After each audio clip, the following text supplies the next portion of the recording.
So let us say we have 2x plus 6 smaller than 2 as we've had before, but also bigger than negative 4.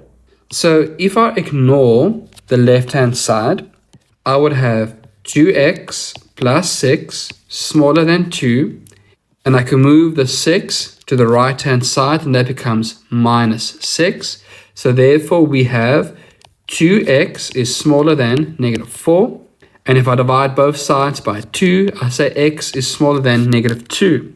Now, what I want you to do when we work with these double inequalities is to do one side at a time. So let's imagine that this is gone now, and we want to solve for x.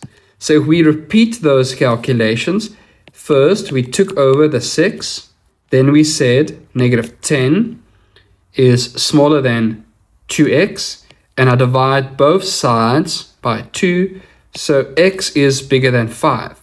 And if I bring my first solution back, I can see that in both cases, I repeated the calculation. So my first step is to take the 6 over, then I had a solution, and then I divided both sides by 2. And that's all that you do with a double inequality. You solve the one side first, and then you solve the other side, keeping the x in the middle.